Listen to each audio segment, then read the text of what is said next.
आज तुझा वाढदिवस आणि वाढदिवसानिमित्त फक्त विश न करता, मेसेज टाईप न करता काहीतरी आमच्या मनातलं तुला बोलावं याच्यासाठी हा आमच्या भावंडांचा अट्टहास.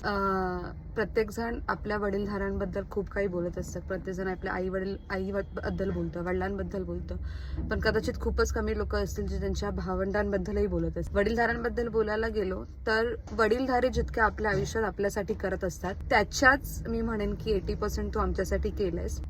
बोलायला गेलं तर तुझी लाईफ जर्नी आतापर्यंतची मी 3 स्टेजमध्ये शॉर्टमध्ये सांगू इच्छिते. बालपण असेल तुझं, त्याच्यानंतर तुझी पहिली नोकरी आणि त्याच्यानंतर तुझं आता सांसारिक जीवन. बालपणामध्ये तू इतकी हुशार होतीस आणि इतकी शिस्तबद्ध स्टुडंट होतीस की जसे काही निबंधात लिहिणारे एखादं स्टुडंट, की शिस्त कशी असावी, कसा वडिलांचा आदर करावा, अभ्यास कसा करावा, घरातल्यांना कसं जोपावून घ्यावं, घरातल्यांशी कसं वागावं, जर की ह्याची कोणती व्याख्या असेल तर ती तू होतीस, विक्रांती विलास आमरे.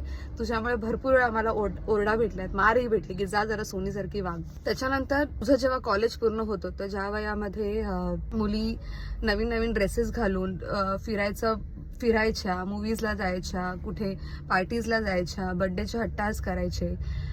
एक जेव्हा वय येतं की मुलींना खूप काही नवीन काही करण्याची इच्छा असते, पैसे खर्च करण्याची इच्छा असते.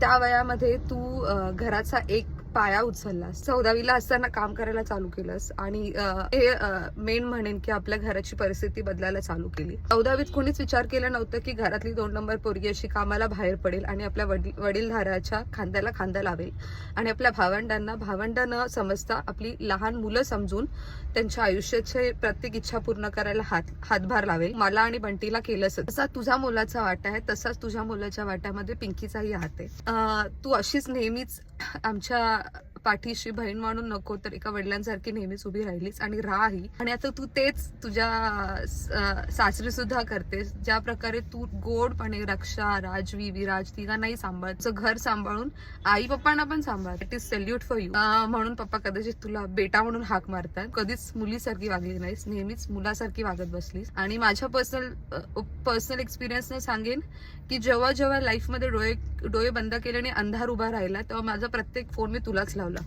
की सोनी आता मी काय करू. भले पहिले 2 शब्द मला ओरडलीस, पण त्याच्यानंतरची जे ओपिनियन तू लाईफमध्ये दिलेस त्यामुळे कदाचित मी आत्ता ह्या लाईफचा खूप चांगला स्टेज एन्जॉय करते.